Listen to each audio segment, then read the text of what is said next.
ரெண்டு நாளாகமும் 21ஆம் அதிகாரம் 31ல 21. ரெண்டு நாளாகமும் 31, 21. அவன் தேவனுடைய ஆலயத்தின் வேலையிலும் தன் தேவனை தேடும்படிக்கு நியாயப்பிரமாணத்திற்கும் கற்பனைக்கும் அடுத்த காரியத்திலும் என்ன செய்ய தொடங்கினானோ அதையெல்லாம் தன் முழு இருதயத்தோடு செய்து சித்தி பெற்றான். என்ன பார்க்கணும்? இது யாரை பற்றி சொல்லுது? எஸ்ஐகே ராஜா. எஸ்ஐகே ராஜா என்ன செய்திருக்கிறாரு?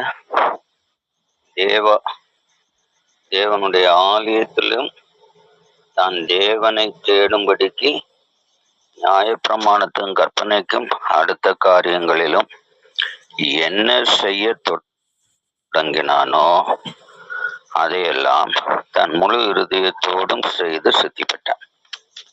அப்ப இந்த இடத்துல நம்ம படிக்கிற பாடம்,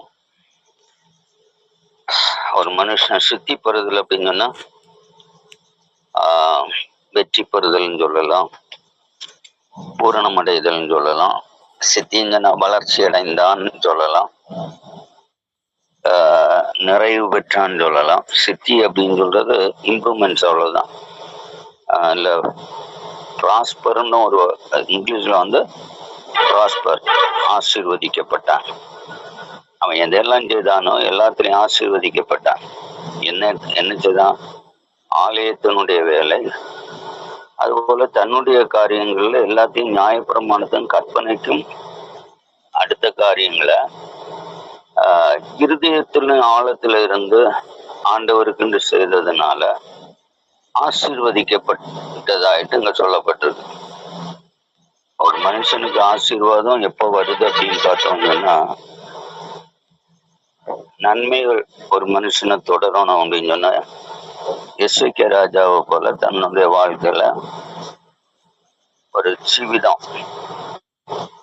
யோசுவா 1ஆம் அதிகாரம் 7-8 பார்த்தோம் சொன்னா, என் தாசனாகிய மோசே உனக்கு கற்பித்த நியாயப்பிரமாணத்தின்படி எல்லாம் செய்ய கவனமாய்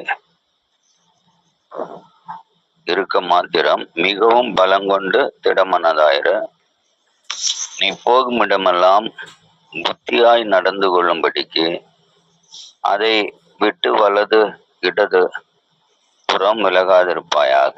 இந்த பிரமாண புஸ்தகம் உன் வாயை விட்டு பிரியாமல் இருப்பதாக. இதுல எழுதியிருக்கிறபடியெல்லாம் நீ செய்ய கவனம் இருக்கும்படி இரவும் பகலும், பகல்ல மட்டும் பைபிள்ல இரவுக்கு இல்லை, இரவும் பகலும் அதை தியானித்து கொண்டிருப்பாயாக. அப்பொழுது நீ உன் வழியையும் வாய்க்க பண்ணுவாய், அப்பொழுது புத்திமானாயும் நடந்து கொள்வாய். அப்ப இந்த இடத்துல திட்டமான பாடம் அப்படின்னு சொல்றத நம்ம பார்க்குறோம். வாழ்க்கையில ஆசீர்வாதமா இருக்கணும், வாழ்க்கையில செய்கிற காரியத்துல எல்லாம் வெற்றிகரமா இருக்கணும், தோல்வி இல்லாம இருக்கணும் அப்படின்னு சொன்னா, நான் கடினமா உழைக்கணும், நான் பிரயாசப்படணும் அப்படின்னு இங்க எழுதவே இல்லை. இங்க செய்கிற காரியம் முதலாவது இருதயத்தின் ஆழத்துல இருந்து அங்க கற்பனைகளுக்கு நம்ம என்ன செய்ய வேண்டியதா இருக்கு, கவனமா இருக்கணும், அவ்வளவுதான். கவனிக்கணும். அது கவனிக்கிறதுன்னா சொல்லி 4 பேர் பார்க்க நேரத்துல பக்தியா நடக்கிறது இல்லை. யாரு பார்த்தாலும் பார்க்காட்டாலும் நம்முடைய பக்தி வந்து இருதயத்தின் ஆழத்துல உள்ள பக்திய ஆளுக்காலு மாற ஒண்ணும் செய்யாது. இல்லை நேரத்துக்கு நேரம் மாறுறது. சிலருக்கு வீட்டுல பக்தி இருக்காது, சர்ச்சில் வந்த பக்தி இருக்கும். சிலருக்கு வீட்டுல இல்லாத பக்தி சர்ச்சில் காட்டுறது கொஞ்சம் கஷ்டம்தான், இருந்தாலும் சர்ச்சில் காட்டிடுவாங்க. அப்படிப்பட்ட ஒரு பக்தி அல்ல இது. வந்து யாரு கண்டாங்களோ காணலையோ நம்முடைய இருதயத்தின் ஆழத்துல இருக்கக்கூடிய ஒரு பக்தியின் அனுபவம். அந்த அனுபவத்தினாலதான் நம்ம என்ன செய்ய முடியும், கர்த்தருடைய பிரமாணங்களை நம்ம என்ன செய்ய முடியும், கை கொண்டு நடக்க முடியும். அது இருதயத்துக்குள்ள இருக்கணும். இல்லாம வாயில இருந்ததுன்னா இங்க வாயிலையும் இருக்கணும்னு தான் எழுதி வச்சிருக்கு, வாயிலையும் இருக்கணும்னு. ஏன்னா நம்ம எல்லாரும் வாயில உடைச்சுடுவோம், இருதயத்துல வச்சுக்கிட மாட்டோம். கற்பனையும் சரி, வசனமும் சரி, பிரமாணம் சரி, எல்லாம் வாயில உடைச்சுட எல்லாருக்கும் தெரியும், எனக்கும் தெரியும், எல்லாருக்குமே தெரியும். ஆனா இருதயத்துக்குள்ள அதை சுமக்கிற, தியானிக்கிற, சிந்திக்கிற, இந்த இருதயத்தில் தியானிக்கிற இரவும் பகலும், இது ஜஸ்ட் ஒரு பகல்ல கொஞ்ச நேரம், நைட்டு கொஞ்ச நேரம் அப்படி இல்லை, இரவும் பகலும் அந்த தியானத்திலேயே நம்ம வழி நடக்கும்போது நம்ம புத்திமானா இருக்க முடியும். நம்ம செய்யறதெல்லாம் வாய்க்கும், நமக்கு ஜெயம் உண்டாகும், ஆசீர்வாதம் தானே பெருகும். இன்னும் அநேகர் ஆசீர்வாதத்தை எப்படி கண்டுபிடிக்கன்னு தெரியாம ஒருவேளை எந்த பேங்க்ல இது மியூச்சுவல் ஃபண்டில் போடு, அங்கே கொண்டு போடு, இங்கே கொண்டு போடுன்னு சொல்லி போட்டுக்கிட்டே இருப்பாங்க ஆசீர்வாதத்தை தேடி. அப்படி ஒரு ஆசீர்வாதத்தை தேடுகள். அந்த ஆசீர்வாதத்தினால ஒன்றும் நமக்கு நன்மை உண்டாகாது. நமக்கு நன்மை உண்டாகணும் அப்படின்னா அதுக்கு ஒரே மார்க்கம் என்னது? தேவனுடைய கற்பனைகளை இருதயத்துல சுமந்து தியானிக்கிறவர்களா இருக்கணும். ஒரு தோட்டம் போட்டோமா, இல்லை ஒரு மிருக ஜீவனம் வளர்த்தோமா, இல்லை நம்ம வேலைக்கு போனோமா, இல்லை நம்ம ஆபீஸ்ல வேலைக்கு போனோமா, எந்த இடத்துக்கு போனாலும் சரி, அவருடைய கற்பனைகள் இருதயத்துல இருக்குது அப்படின்னா செய்கிற காரியத்துல நம்ம நிறைவும் பேரும் புகழும் அடைகிற ஒரு அனுபவம் உண்டாகும். கடைசியா ஒரு வருஷத்தை விட எரேமியா 29:13 சொல்லுங்கன்னா, நீங்கள் முழு இருதயத்தோடு என்னை தேடுகிறோனால் என்னை தேடுகையிலே கண்டடைவீர்கள். அப்ப அந்த தேடுகும் விதத்துல இல்லைங்க. இப்ப எசேக்கியா ராஜா எல்லா இடத்துலையும் சித்தி பெற்றார் அப்படின்னா ஆசீர்வாதத்தை அடைந்தார். அவர் ஆலயத்தின் வேலையை செய்ததுலையும் முழு ஹிருதயமாய் செய்தார், தன்னுடைய காரியத்திலையும் கற்பனைக்கு மீறாம முழு ஹிருதயமாய் செய்தார். அப்ப அங்க சொல்லுது, வேதம் என்ன சொல்லுது? எல்லாத்துலயும் சித்தி பெற்றார், ஆசீர்வதிக்கப்பட்டார். ஆசீர்வாதம் தன்னுடைய மற்ற வேலைகளிலையும் அரசாங்க காரியங்களிலையும் அவர் எல்லாவற்றிலையும் ஆசீர்வாதமாக தான் இருந்தார். எசேக்கியா ராஜாவை பற்றி நம்ம தெரியும். ஆசீர்வாதத்தில் நிறைந்த ஒரு மனுஷன், தேவனுக்கு பயந்த ஒரு மனுஷன். மரணம் வந்த போதும் அதை நீட்டி போட்டு 15 நாள் ஜெபித்து வாங்கின மனுஷன். அதுக்கு எல்லாமே மெயின் காரணம் அந்த இருதயத்தின் ஆழத்துல இருந்து கற்பனைகளை கை கொண்டதுதான் காரணம். அப்போ அதே போல நம்ம வாழ்க்கையில இப்ப இங்க என்ன சொல்லுது, எரேமியா சொல்றாரு, முழு இருதயத்தோடு தேடனா கண்டடைவோம் அப்படின்னு சொல்றாரு. ஆண்டவரையே கண்டடையலாம். இருதயம் முழுமையான அந்த நிறைவோடு ஆண்டவரை தேடும்போது நம்ம இருதயத்தில் அரையும் குறையுமான அவிசுவாசம், அவநம்பிக்கை, சந்தேகம், இது ஒரு கடமை, இது ஒரு கட்டாயம் அப்படின்னு நினைச்சுக்கிட்டு நம்ம எவ்வளவு நாள் ஜெபிக்கிறோமோ அது வரைக்கும் இது நம்ம ஜெபம் பண்ணாதான் நன்மை உண்டாகும். அதெல்லாம் அந்த வகையான சிந்தனை இல்லை. முழு இருதயம் அப்படின்னு சொல்றது, தேவனை நான் காண்பேன், ஆண்டவர் நான் பார்ப்பேன், ஆண்டவரை நான் பார்க்கணும், நான் கற்பனையில ஒரு கடுகு கூட பிசகாம பேச, நானே கற்பனையுடைய அநேக காரியங்கள்ல நான் தூரமான ஆள். அதனால இனிமே முழுகிறது இனிமே வருமானு கேட்டா வராது. அது எவ்வளவுதான் ப்ராக்டிக்கலுக்கு கொண்டு வரணும்னு சொன்னா நடக்காது. கற்பனையின் பிரகாரம் பொய்யா இருக்கட்டும், இச்சைகளா இருக்கட்டும், வேற என்னது,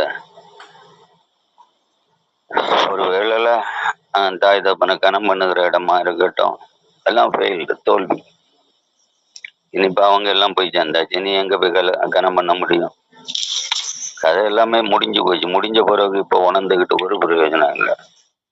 இது உயிரோடு இருக்கும் காலத்துல நினைக்க வேண்டிய காரியத்தை இனி இறந்த பிறகு, ஐயோ அங்க தப்பிட்டனோ, அந்த இடத்துல தப்பிட்டனோ, பிரயோஜனமே கிடையாது. இனி அதாவது இது இன்னைக்கு இல்லைல்ல, அன்னைக்கே தெரியுமே. அறிவு வந்த நாளில இருந்து எல்லாமே தெரியும், கற்பனை தெரியும், அன்னையில இருந்து கை கொள்ளல. இனி இப்ப போய் நின்றுக்கிட்டு வாசித்து பிரசங்கம் பண்ண உடனே நான் பரிசுத்தவான ஆயிட்டேன் ஆண்டவரே, எனக்கு நான் சித்தி பெறணும் ஆண்டவரே, நான் பூரணப்படணும் ஆண்டவரே, என்னை வெளிப்படுத்தும் ஆண்டவர் சொன்னா ஒன்றும் அது நடக்கும் எனக்கு நம்பிக்கையே இல்லை. ஏன்னா ஒரு இறக்கம் கிடைக்கும், அவ்வளவுதான். இந்த தேவனை தரிசிப்பதோ இல்லை செய்கிற காரியத்துல எல்லாம் பூரண வெற்றியோ, அது கொஞ்சம் கடினமான காரியம் உள்ளதுதான் என்னுடைய அறிவு. ஏன்னு சொன்னா வேதம் அப்படி திட்டமா இருக்கு. நம்ம தெரியாத காலத்தின் பாவத்தான் கர்த்தர் காணாதவரை போல இருப்பார். நம்ம அப்படி இல்லை. புத்தி என்னைக்கு வந்து அன்னையிலேருந்து தெரியும். ஆனா நம்ம என்ன செய்யல, கை கொள்ளல.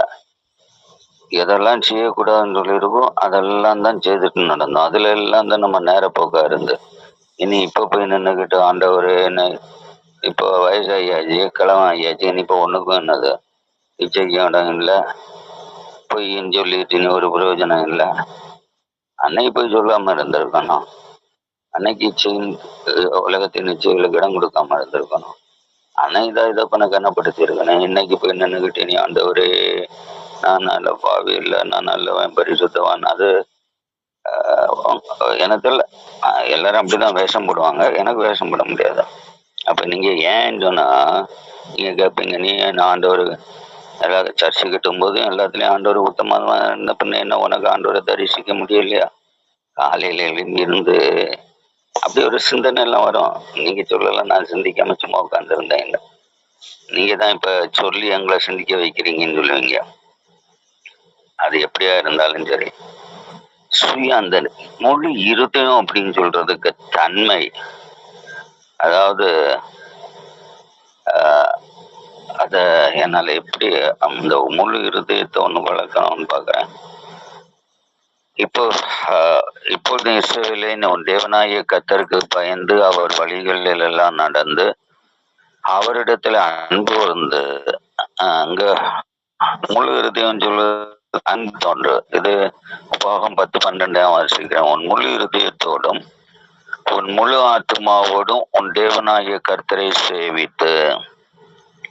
எப்படி அன்பு கூர்ந்து முழு இருதயத்தோடு முழு ஆத்மாவோடு உன் கர்த்தராகிய தேவனை சேவித்து. அப்ப அன்பு கொண்ட ஒரு இருதயம் யார் மேல? வசனத்தின் மேல, தேவன் மேல, பரிசுத்தத்தின் மேல, நீதியின் மேல, தாழ்மையின் மேல, உண்மையின் மேல. அப்ப அந்த இடத்துல எல்லாம் அன்புன்னு சொல்றதுக்கு அது எப்படி எல்லாத்துக்கும் மேல அதுதான் எனக்கு அன்பான ஒரு அனுபவம். எல்லாம் அந்த அன்பு கொண்டு தேவனை காரியங்களை முழு இருதயத்தோடு நான் நடப்பிக்கும் போது சுத்தி பெற முடியும், இல்லை வெற்றி பெற முடியும், இல்லை வளர்ச்சி அடைய முடியும், இல்லை ஆசீர்வாதம் அடைய முடியும். இப்போ முழு இருதயம் சொல்றதுல அன்போடு கூட வசனத்தை நேசிக்கிறது, இல்லை தெய்வத்தை நேசிக்கிறது, ஜபத்தை நேசிக்கிறது, ஆராதனையில ஒரு அன்பு வேணும். ஆராதனையில் இருக்க முகத்தை பாருங்க, அது பயங்கரமா இருக்கும் ஆராதனை நேரத்துல. ஏன் அன்பினால இல்ல, ஆசையினால, தேவையினால வந்து உட்கார்ந்து இருக்கிறோம். அன்பினால இருக்கும்போது அன்பா இருக்கிறவங்களுடைய முகத்துல எவ்வளவு பிரகாசம் இருக்கும். பிள்ளை அன்பா இருக்குது, எவ்வளவு அது அன்பு இருக்கும்போது கீழ்ப்படியில் இருக்கும், அன்பு இருக்கும்போது பிரகாசம் இருக்கும், அன்பு இருக்கும்போது என்னது ஐக்கியம் இருக்கும், ஒற்றுமை இருக்கும், அன்பு இருக்கும்போது யூனிட்டி. ஆமா, அது அன்பு இருக்கும்போது நமக்குள்ள என்னது வேறுபாடு தெரியாத. இப்போ அன்பின் ஜீவிதம் அப்படின்னு சொல்றது கொஞ்சம் கஷ்டமானதுதான். நம்ம எல்லாமே அதுதான் சொல்றோம்ல, அன்பினால நம்ம ஆராதிக்கிறது கிடையாது, அவசியத்தினால, தேவையினால.